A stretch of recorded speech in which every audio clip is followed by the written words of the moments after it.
back to another episode of Quarantined Coaches. I am in the Nebraska clubhouse right now, speaking with Coach Lance Harvell. How are you?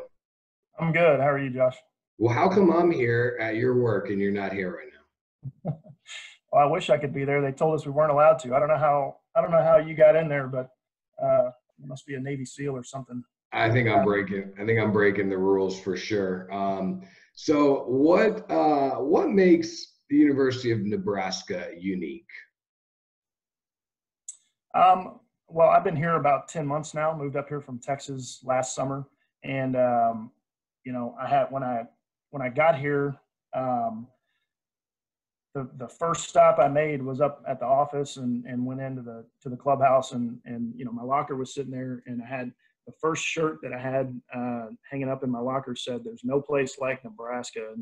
And when I came to find out, that's kind of it's a slogan, up here. And there really is. I've kind of found it to be true. And I think the biggest thing that sets it apart is just the support from the fan base to the administration.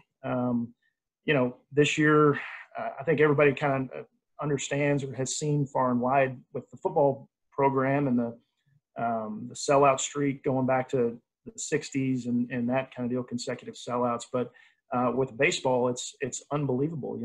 It doesn't matter who we're playing, if we're on the road or at home. We're playing at home in front of 5,000 people every game. We went on the road this year for the first 3 weeks of the season, and to several Power 5 ballparks and outdrew the home team. And so when you have that kind of support from the fans and they're into it, it elevates your game, for the players and the coaches. And then from the administration standpoint, it's a very proactive approach for kind of a long time. They've been very proactive as far as being on the forefront and kind of ahead of the curve as far as being the best and having the best at whatever it is. You go back to the 70s and the 80s with the strength and conditioning program really kind of originating from here. And then moving into the 90s with the nutrition program, we're one of very few schools, that kind of had that first.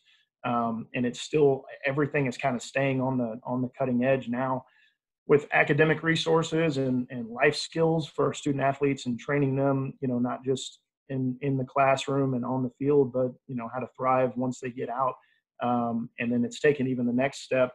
We have this athletic performance lab that is just cutting edge. There's literally nowhere else like it in the world. It's a 50,000 square foot lab that has nothing to do with research or academics. It's all about athletic performance and development. And, we kind of, if you've ever seen like on Sports Center, how they do some of their sports science and stuff like that, it's kind of like that, but it's really not. It's a lot more in depth. And our guys, we use it, we'll send our guys up there and they'll hit in the batting cage up there and we can get any and everything as far as information wise from how their body's working, their kinetic chain, if they're sequencing right, to, the acceleration of their hands or how much force, they're putting into the ground through their feet and generating up through their body. I mean, it just is like, you feel like you have to have a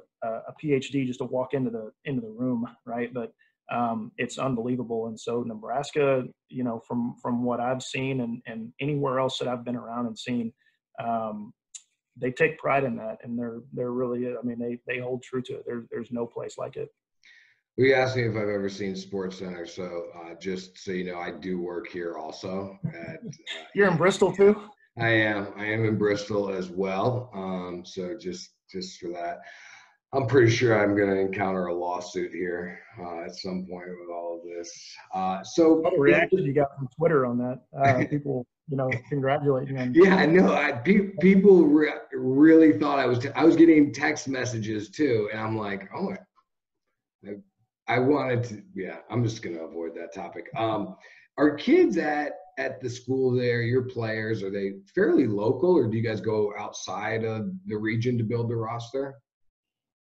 We're able to recruit nationally. Our approach to recruiting now is to we want to get the kids from inside the state of Nebraska first. Like that's going to be our first stop, is to get the best guys in the state. And then from there, kind of branch out to the Midwest and then nationally. But I mean, we've got kids from California and Georgia and Pennsylvania and Texas and, you know, from everywhere else. We've got some kids coming from Canada. And so we're able to recruit, nationally. But for the most part, our roster right now and the roster of the team that we're going to have next year, for the most part, they're kids from in-state or in the Midwest.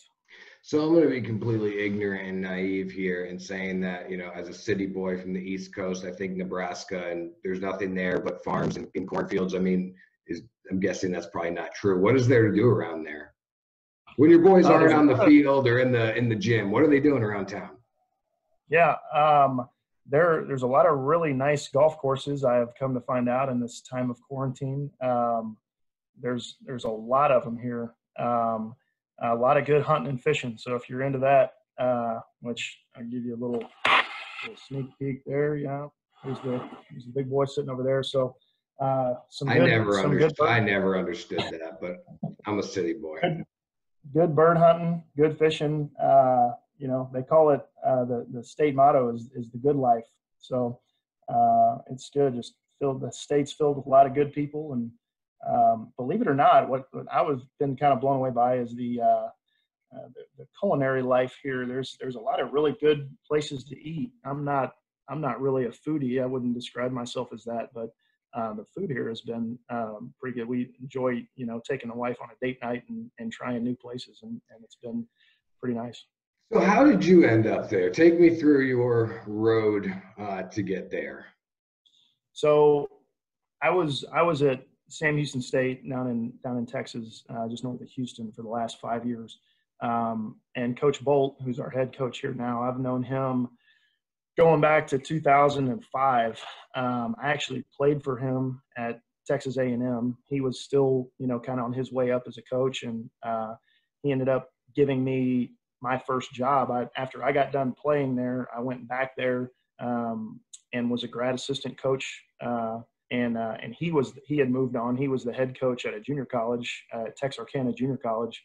And then once I got my degree and was done with school, he gave me my first paid job coming out of school. And so we coached for 2 years together in junior college. And then he ended up coming here actually to Nebraska as an assistant coach, and he played up here too. But our paths, we obviously hit it off, and we've been friends for a long time. And then while I was at Sam Houston State the last 5 years, he actually had gone back to A&M and was coaching and for the last 5 years there too. So we had constantly, you know, we lived an hour apart. Our wives are really close. They're good friends. And so we always stayed in touch, and you see them, you know, out recruiting and different things, and then competing against them in the spring. And so we always just stayed close and stayed tight. And it was kind of a somewhat of a no-brainer when he asked me if I'd be interested in coming with him when he was, you know, gunning for the head job up here when it came available. I said, yeah, just tell me when we're leaving. I remember you telling me that you went to a junior college out of high school, and that decision ended up, I don't know if you really had many decisions, if I remember your story correctly, or choices at that time, but going to that junior college kind of led you to where you are today. Like one thing led to another, and the road really goes back to there, right? Yeah. So I go to junior college out of high school, basically due to lack of options. I had a good junior year in high school and was getting some attention from some schools. Playing in the Houston area, against a lot of good talent. But I had a really, really average senior year in high school, and everything just kind of stopped. And so I had to do my own recruiting, and I was sending out letters to coaches and calling coaches. I kind of knew at that point junior college was probably where I needed to go, and ended up getting some calls back. I went on some workouts and did well. Had some scholarship offers, and I ended up, as weird as it may sound, with a kid coming out of high school with really no options doing his own recruiting, I ended up turning down scholarship offers to go to a non-scholarship junior college in Dallas, Richland Junior College. Shout out to the Thunder Ducks out there. And the That thing sounds that like a minor league team. I know, that's kind of why I liked it. I used to collect minor league hats when I was a kid, and that's a little part of the reason why I liked it. But the biggest reason I ended up going there, playing in high school, any team that I played on, football or baseball, I was never on a team that even made the playoffs in anything. I was always on very, just kind of average teams. And I remember the coach telling me the program was already kind of, established pretty good up there. And they had been to the World Series. They hadn't won it, but they had, been the runner-up a couple times, I think. And I remember the coach telling me, okay, look, you can take these other options, or you can come here and we can win a national championship. And the thought of that, that sold me. And so I was in, and I ended up with 2 national championship rings as I came out of there, and ended up just on the right day, in front of the right person, came out of there and got a shot to go play at A&M. And, the rest was kind of history. I got a chance to go play. Mark Johnson, who's a Hall of Famer in college baseball, was the head coach there at the time. And they gave me a shot, and then as it turned out, Rob Childress ended up coming my senior year, was the head coach there, and brought Coach Bolt in. And so it kind of, looking back and kind of connecting the dots, it's really amazing to see, the path that it kind of all take and how everything had to work out. And just, it had to work out a certain way, whether I, wanted it, at the time, obviously you don't know and can't see it, and you're disappointed in certain things or how they might work out. But looking back on it now, I wouldn't have changed, any of that. Right. And you kind of touched on it there at the end. It's like JUCO, I think at one point when I was growing up, was kind of like the fallback option. If it didn't work out with a good 4-year program, then go to JUCO. Whereas nowadays it's becoming a primary option for a lot of guys. Why do you think that is? I think there's more, I think junior college baseball is as good now as it's ever been. There's more quality players playing junior college baseball, and I think that goes to the development, just where baseball is in general. Guys are getting training and coaching now in their kind of developmental years and their prep years, that I wasn't getting until I got into college, so they're starting at an earlier age. And then from the coaching side of it, I think coaches are working harder at it than they ever have. There's more, quality coaches now in junior college baseball than there ever have been. And you see things like with social media and, like with the ABCA, the coaching convention, different technology, just like what we're doing now, where guys can connect and bounce ideas off each other.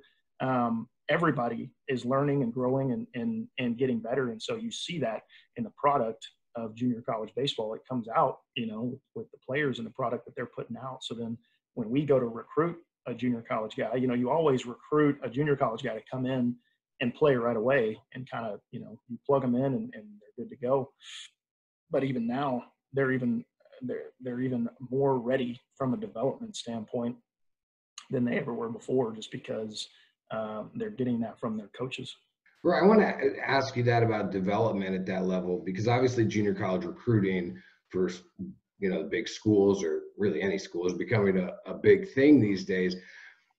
How much development is taking place at junior college, or is it more just you're getting better experience to be ready for a 4-year? It's both. I think, kind of like I mentioned before, I think the development from, like, back when I played in junior college, the development came from just getting to play a bunch of games. It was all baseball all the time. There's really no restrictions on practice time or how many, like in the fall, they play potentially like a 20 to 30 game schedule in the fall. So they're getting all those reps. They're getting, basically once a kid's been at a junior college for an entire year, he's almost played a year and like a season and a half worth of baseball. So, a guy's going to get 200 plus at bats, or a guy's going to get 100 plus innings on the mound. And that's not even counting when they go play summer ball. And then if you get a guy that, is there for 2 years, that's even more so. But now, like I said, once they're there, outside of just the playing time that they get, there's so many guys working hard at it. And you see these junior colleges now with the same type technology that we have. I mean, their schools are pouring money into their programs where they can have, the hit tracks or the Rapsodo and these kind of things where they can get immediate feedback, and they're making it better. So they're doing a lot of the same things that we're able to do, with our guys. And so when you can start that process earlier, it makes you better. So I look at a junior college recruit versus a high school recruit, and the junior college guy has a lot of advantages for me if I were a coach, in the sense that he's not a boy. He's a young man, right? He's got the playing experience. He's balanced the books and the playing, the college athletics.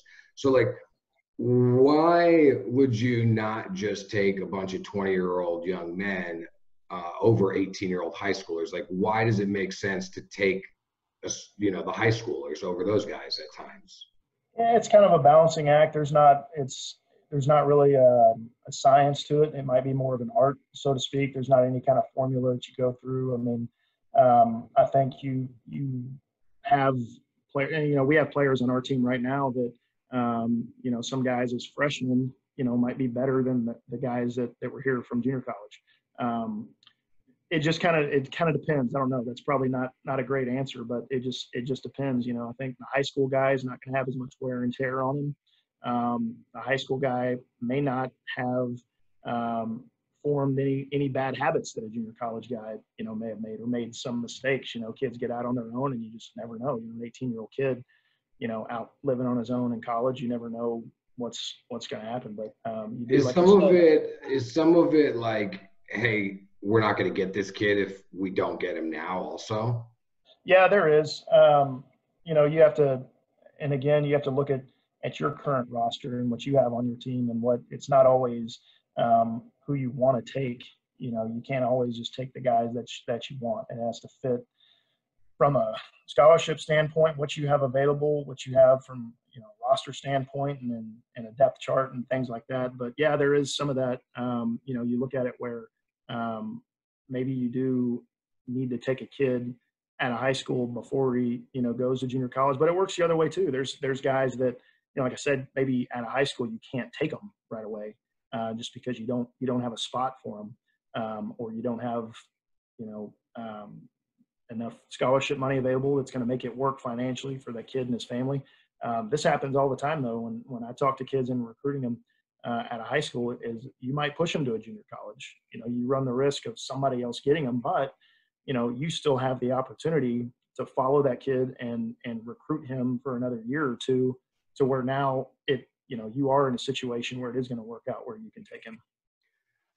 So I know a lot of the benefits of going to junior college. I think it's, whether it's true or not, everybody thinks, well, if I go to junior college, my stock goes up, like as if that's automatically going to happen. I'm going to get better, and then all the D1s, at that point, I'll have a bunch of D1 options. In what ways is that not true, where, junior college may hurt a kid's recruiting process? I don't know from a negative standpoint. I don't know. I mean, I'm sure it could, but for us, I mean, we love junior college players. Like I said before, they're more ready to play right away. It takes a pretty special kid coming out of high school to be able to play, at the Division I level right away. But the junior college guys, are more ready to handle all that stuff. Like you said, it's a good point. They're ready to handle, the balancing act of academics and the time management standpoint. But, our whole coaching staff is made up of JUCO guys, either played in junior college or coached in junior college, or did both. And so from a negative standpoint, I don't really see, because you get, like we mentioned before, you're going to get a little more development going. Your body is going to develop. You're going to grow up on and off the field a little bit more. And so for us, the junior college route is not, I don't think it's a bad thing for a lot of guys. I think, for a lot of times it depends on, this is the conversation I have with kids all the time. It depends on what your long-term goals are. What do you want to do with your career? And when I ask guys that. A lot of them, maybe they haven't thought of it, and they don't have much of an idea on it. And so I tell them, I say, hey, look, make a list. What's important to you? Make a list of all the things, and then take that list and prioritize it. What's the most important, and then on down from there. If playing time is important for you, then take the schools that are recruiting you and look at their roster. Who do they have coming back? Do they play freshmen? Like, is there going to be an opportunity for you?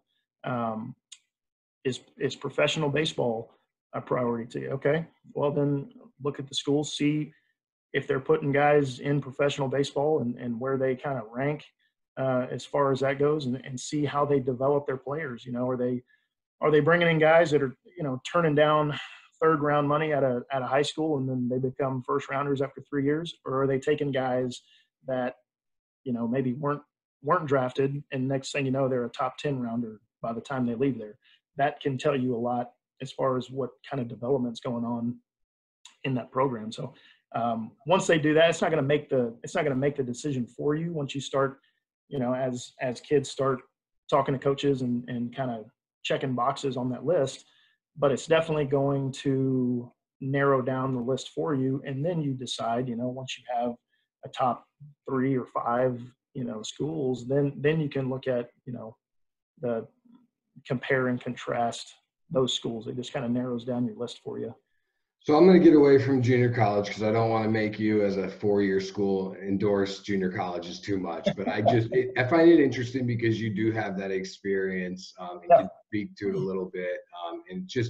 Junior college was the way you got to where you are today at Nebraska coaching. It all kind of one thing led to the other. So when you were playing, I think I remember you telling me you were a catcher and a center fielder. Is that correct? Yeah. Okay. Rare combo. Yeah. Okay. So that's weird. That's very weird. Today, kids are being told to really specialize in one position over another and dedicate 100% of your time here so you can get as good as you possibly can at that position. Yeah. What's your take on that? Could not be more against it. I think that will play out when a kid gets further along, in his career. Usually when he gets to college, then guys, if it's a two-way player, they'll usually need to pick one or the other, because it comes down to do you want to just be good at two things, or do you want to be great at one or the other? And they need to kind of make a choice at that point. Some guys can do it though. Some guys are, really good at both. But like I was. And I say that for multiple positions and multiple sports. Like I tell guys all the time and tell their parents, like, play as many sports as you can. And then inside of that sport, try to play as many positions as you can. I was in high school, I was a catcher and a center fielder.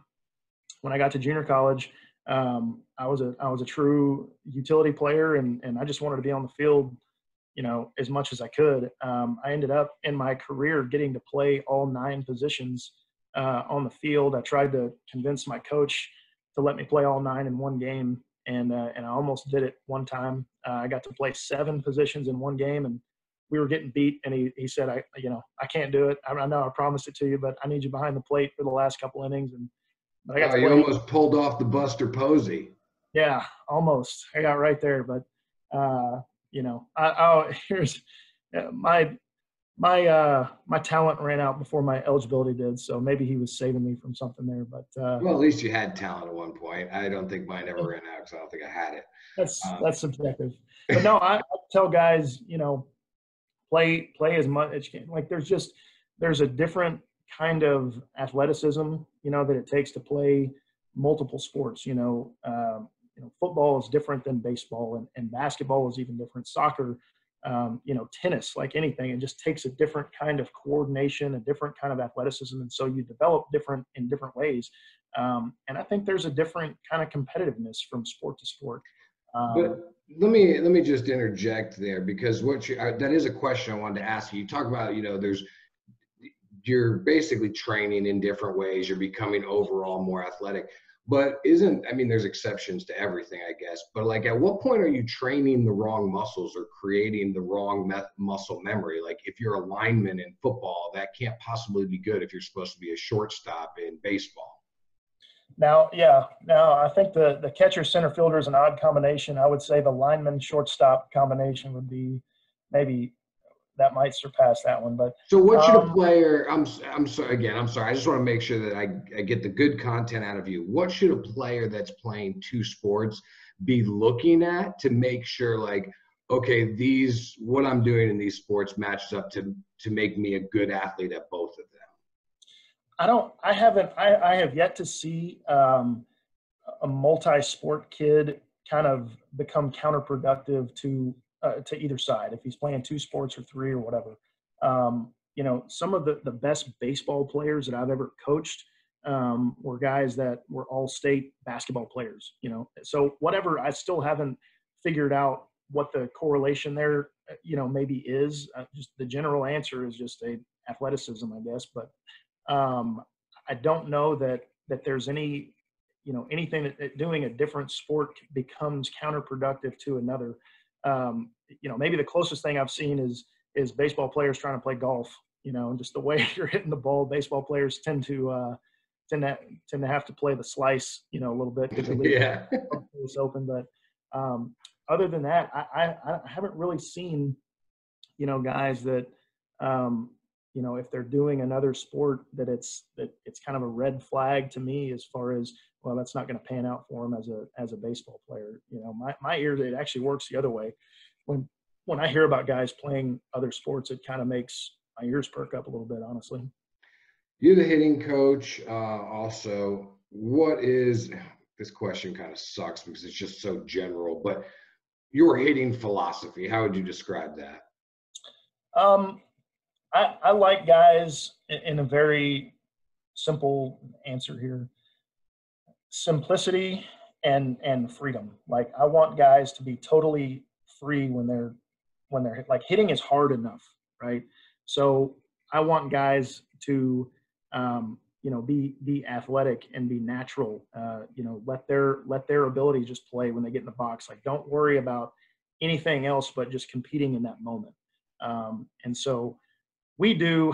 We're a little bit different here in kind of the offense that we run here. We have a very definitive system.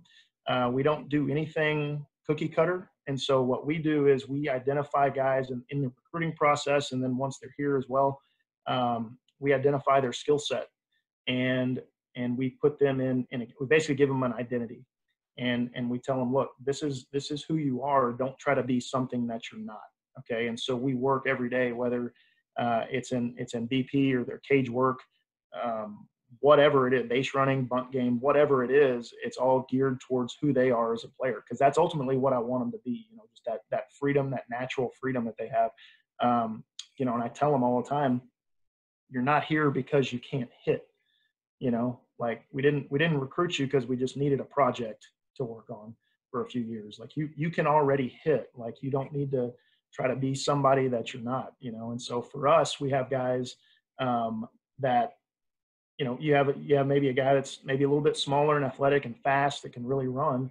He needs to play to those strengths. He doesn't need to try to be a guy who is, worried about launch angle or trying to hit the ball in the air. Like that doesn't play, to his skill set. Whereas on the other end of that, big, strong guys that every time they swing the bat have a chance to hit it 450 feet. Like those guys don't need to be consumed with their bunt game, because that's not what I'm going to ask them to do in the course of a game. That's not what ultimately is going to help us win a game. So as far from a hitting standpoint, I mean, and I think there are some absolutes that every good hitter does. I think guys, if you can be, on time, like those are things we preach to everybody. Be on time to the fastball, get yourself in a good position to hit, and have a good approach, using the middle of the field. But even within those absolutes, there's some subtle differences for different guys, based on who they are. How do you teach a kid to be on time? Well, it just comes from repetition. And it starts from looking for the fastball every pitch. It begins and ends with the fastball. And so if you're on time to the fastball, part of hitting is you're going to make timing mistakes. That's part of it. So it's kind of a twofold type thing, being on time to the fastball, but then getting in a good position to where, if you do make a timing mistake, you still, you know, are in a position to where you can hit the slow stuff. And so it kind of, most of it comes back to approach and direction, which are kind of interchangeable, you know, kind of synonymous with us and what we teach our guys. And so if you start out, you know, with bad direction, if a guy is trying to just pull the ball, trying to pull the fastball, he's going to be pretty easy to pitch to. And so being on time, it takes a lot of practice and work. Really, there's really no substitution for it. You know, a guy, Matt Deggs, who I coached with at Sam Houston, who's now at Louisiana Lafayette, and he coached me at A&M. But his philosophy, he always told guys, if you want to hit, you got to hit.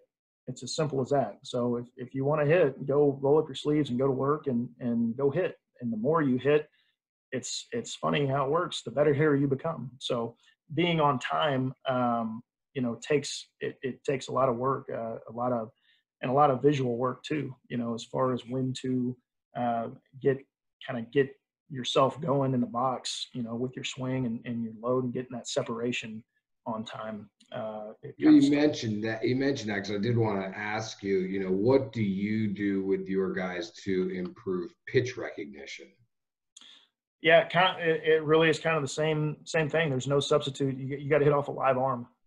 We still use a lot of machines, you know, for reps, but hitting off a live arm is the best way to do it. Whether that's hitting, you know, like an inner squad, hitting off our pitchers, or just live arm BP. I've used a lot there's a lot of video and technology, virtual reality programs out there that are really, really good that I've used in the past that we still use here. We have a virtual reality lab down in our indoor cages, and they're great, you know, but it's still just a training tool. You know, it's you can work on it, but it's still not going to take the place of seeing a live arm coming out, you know, of the hand. And so we do a lot of live arm stuff with our coaches, and we mix it up. We do a lot of mixed rounds in our BP. It's not always just, you know, kind of a feel good BP here. Let me throw it and hit your bat for you. We do a lot of mixed rounds where they don't know what's coming. They just have to hit. And we do that a ton in the cage, and on the field. And so they've got to learn real quick, and we do it different coaches. You know, we try to mix it up all the time. Which coach is throwing to them, just because you see different deliveries and arm actions. And, you know, my breaking ball is different than Coach Christie's breaking ball. And who's better? Whose breaking ball is better? I'll just say this: I've got more swing and miss off it, but I've also thrown probably 10 times more BP to our guys. I know our guys a little bit better, so I can, if I want them to swing and miss, I can put it where I want it. his is probably better. If you hook this up to Rapsodo, his is definitely better. So one of the things I used to hear a lot, I don't hear it anymore, and personally I'm happy I don't hear about it, is when we used to try to tell younger guys, hey, you got to recognize the spin out of the hand. For me, it's always like, how are these kids going to recognize, how is anybody going to recognize the spin out of the hand and then have time to react to that? Like, I guess obviously it's Jose Bautista, but when Jose Bautista takes a first pitch curveball 500 feet, it's not because he recognized the spin, it's because he's making a very good educated guess off a scouting report, correct? A lot of guys do. You can pick up the spin on the ball. It takes a lot of work to do that. That's why I'm coaching right now and not still playing, because I was probably not as good as a lot of guys at picking up that spin. But I mean, do you need to be able to recognize, like, how important is it to recognize the spin in hitting?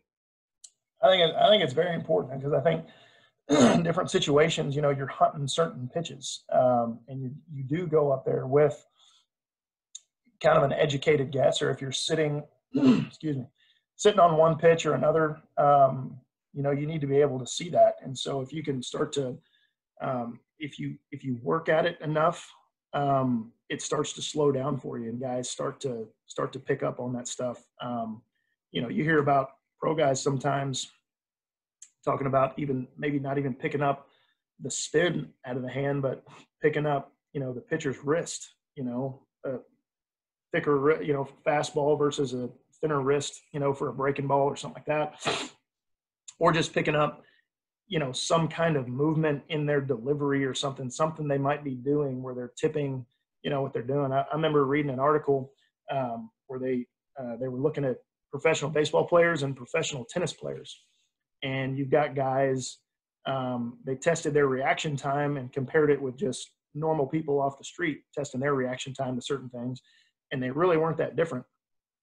And so they're like, well, how can these guys hit, 95 mile an hour fastballs or 110, 120, whatever mile an hour, serves from a tennis player? How are they, hitting these things or returning these serves, but the average person can't? And they said that they've trained so much and they've seen it so much that they pick up on little just physical cues and tendencies that they're doing. So they kind of know either maybe what pitch is coming or maybe more so the location of the pitch or the location of the serve or whatever it may be. So again, going back, kind of the previous question, if you see it enough, if you see a ball coming out of the hand enough times, you start to pick up on that stuff.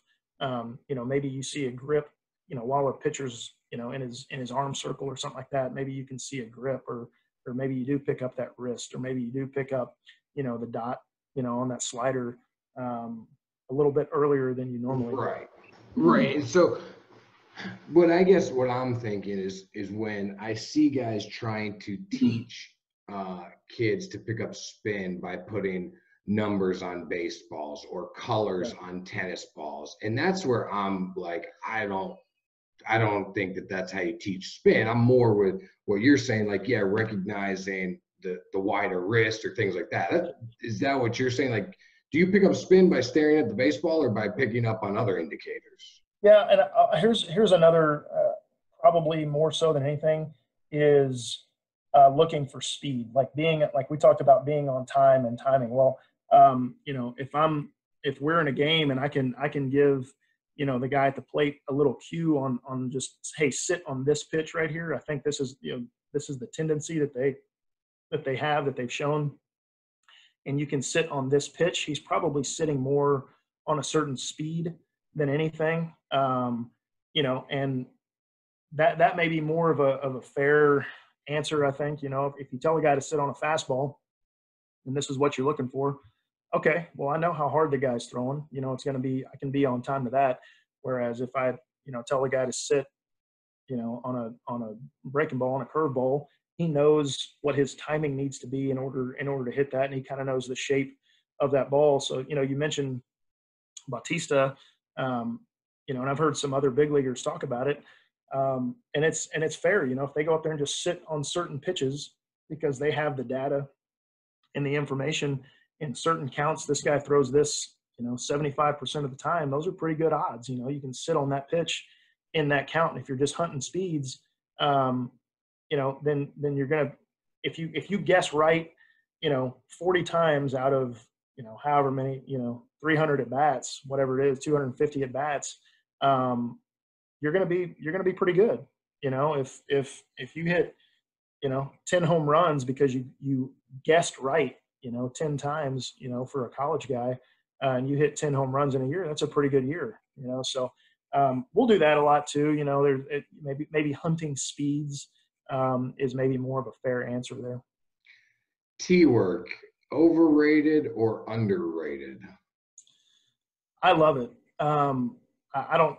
Maybe to answer that, I may need to to look more into what the general consensus is out there, but I love tee work. So our guys have a daily cage routine that they have to go through before they ever hit, a pitch out of a machine or a live arm.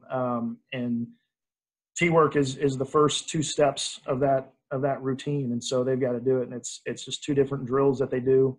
I think the people that don't, maybe the players or whoever, maybe that don't like the tee work, for the players, for sure, I think it's probably because it maybe can be a little uncomfortable. You set that tee in a spot that just kind of gets you out of your comfort zone a little bit, or you don't like it. Well, the reality is it's probably exposing something that you need to work on. You know, we'll have days, I'll tell our guys, or I'll just kind of ask them, you know, what's your favorite drill that we do? What's your least favorite? And then we'll have days where I just make them do their least favorite drill, because it probably just means it's exposing something in their swing or whatever it may be. And so we need to work on that to kind of clean it up. But my thought is, if you can't hit a ball, you know, sitting still on a tee right out in front of you, maybe you should kind of perfect that before you worry about trying to hit a moving pitch, which is hard enough to do, you know. Right. So I love tee work. I think what I hear is not that it's like undervalued. I think everybody in baseball understands like it's extremely important. I think more of what I hear from college guys is that there's only so many hours in a day, and put a guy on a tee versus the live reps, you know. And I know this is why I ask, everybody's different. There are guys that say, what's the point of having live reps if your swing sucks? And then there's other guys that say, hey man, the more live reps you get, the better kind of hitter you're going to be. Yeah. At the pro level, obviously that's your job all day, every day. So you should have plenty of time to do both. Okay. High school hitter, you're evaluating a high school hitter. Obviously there's a lot of things you're looking at in a swing, but what aspect of a high school hitter to you is a must have if he's going to be a D1 prospect? I would say consistent hard contact is probably, and that, you know, when I go and watch a guy, that can tell me a lot about who they are as a hitter. It tells me a lot more than people might think or realize, you know. If you can't hit against high school pitching, if you're not dominating high school pitching, you're probably not, you know, you're not going to do well maybe necessarily at the Division I level coming out of high school. So the consistent hard contact. Okay, you can say it. If you're not barreling balls in high school, then you're not a D1 player. I said it for you. Finding the barrel, you know, making loud contact, whether you get hits or not. You know, there's very few times I sit there and I don't go and recruit and scout guys with a scorebook. You know, I'll take my notes, but I'm not really, if I go and see you play 3 or 4 times, I'm not going to remember how many hits you had in a game, you know, or whatever. But one of the notes that I'll make is consistent hard contact. So that probably tells me, you know, he sees the ball well, he's got good timing, he's got good hands, he's got a good swing. Or even if he makes timing mistakes, he's got the ability, you know, to kind of manipulate the barrel, even, you know, if he's a little bit, you know, out front or whatever with his timing or his weight. His hands are still good enough, and his eyes are still good enough to recognize that and still find the barrel. So guys that can do that, that's probably a pretty good indicator if you can hit or not. Yeah, so that'll officially be the last time I ask that question, because I think I've gotten confirmation now that we just need to hear loud contact, barrel balls up. Yeah. It means the other thing. Sounds like a 30-06 coming off your bat, and it makes me turn my head. I'm gonna put a star by your name. Right, perfect, thank you. Another question that I've been asking a lot of the hitting guys, and this comes from Rob Friedman at Flat Ground. He loves the Twitter stuff and is big out there. So we follow a lot of that, and I've been asking every hitting coach about the rabbit holes on Twitter that we are seeing. And to you, what's one of the ones that annoys you, or that you really would like kids to be careful of before they venture down it? I'm going to just say swing mechanics in general. Guys that are just overly concerned with their mechanics of their swing and wanting to break it down. That is such a dangerous and slippery slope for guys.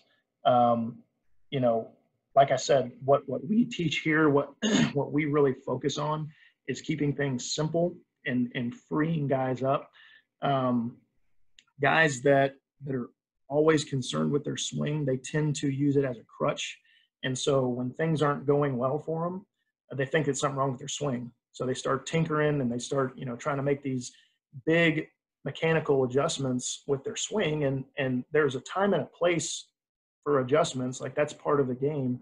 But I've seen it more often than not. It's a results driven thing. It's not, it's because they went 0 for 4 2 games in a row. They just forget that hitting is really hard to do, and so it can't be that I just, hit it at some hard luck at bats. It's got to be a flaw in my swing, right? And that's just it's so dangerous to have. Steve Springer, we'd have him when I was at Sam Houston State. We had him come and talk to our guys every year. He's got a really good message, I think. But he says it all the time, like, that just the batting average is a lie. It's a trap, because it doesn't tell the whole story. It's like, you could go and hit 4 balls on the screws and line out 4 times in a game, and the stat sheet says that you can't hit, right? But that's not the case. He's like, I dare you to try and go line out 4 times every game, because if you do that, if you have that mindset, the numbers are going to take care of themselves and it's going to play out. But it's the guys, I call them hitting hypochondriacs, right? So it's like, there's just always something wrong. There's always some kind of adjustment that needs to be made, instead of just going and competing, so the compete aspect, when the tinkering and the adjustment making starts to go up, the compete part of it goes down, is what I've seen. So I want guys that they're more concerned about competing. Like, let's save the tinkering and all that for practice and cage work, and for the coaches, let us worry about that. You just go play and compete and go get ready to throw down and go hit that little white thing that's coming at you at 92 miles an hour. Just worry about hitting that as hard as you can. You mentioned batting average there. No, I'm not talking about showcase metrics. I'm talking about statistics. Is there any sort of statistics at the high school or travel level that are worth anything to you when evaluating a player? I mean, one, I understand, like, you're talking about kind of the competition level can be good or not good. But then the other thing is, who's keeping the stats? Like, is there a number out there on stats that you would look at a high school or travel level that give you any indication of a player? Yeah, and I know the big one, now is OPS. I think that's a really good indication. But again, like you said, you have to take a lot of that with a grain of salt, because you don't know who's running the game changer, who gave this guy an error, and you actually. Well, you do know who's running the game changer, and I tell all the coaches, the reason is because just look for the kid who has never reached on an error. That's the dad who's doing it. Somebody's protecting their batting average or their fielding percentage or their ERA, whatever it is. It's like, whose side of the stats, team A and team B, whose stats are you going to take? Kind of a funny story. We almost one of the best infielders I've ever coached that we recruited a few years ago. We almost had to cut him before he even got to school, because he was a JUCO kid. And we were looking up his stats one day in the spring, and he was fielding like 800 something. He's a shortstop, and he's fielding like 800 something at his junior college. And I ended up calling the coach to kind of find out what's going on. And he says, don't worry about that. He's like, our pitchers run our game changer, and they're just trying to protect their guys' ERAs and stuff like that. He's like, he's the best infielder I've ever cut. He ended up being he started for 2 years for us at shortstop. But it made you sweat a little bit when you see that number pop up. But no, I mean, any one particular stat, not really. Again, you got to take it all with a grain of salt. If it were that easy, anybody could, you could just recruit based on that kind of stuff. But for the position players, I'll tell you one thing that I do look at when I do look up a kid's stats.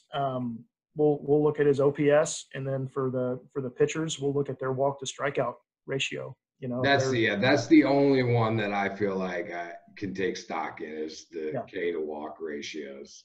It's hard to fudge those, I think. Coach Harvell, University of Nebraska, thank you for doing this. Do you need me to turn the lights off or anything before I leave? Yeah, please. And it looks like somebody has some laundry they need to put back in their locker. If you could just throw that in there. Got it. That'd be great. Looks like Jackson Hallmark. Those are his pants hanging there. Always in. Grab you a smoothie on the way out too. I appreciate you doing this, man. You stay safe, and I'll see you this summer. Yeah, you too. Thanks for having me on, Josh. Appreciate it.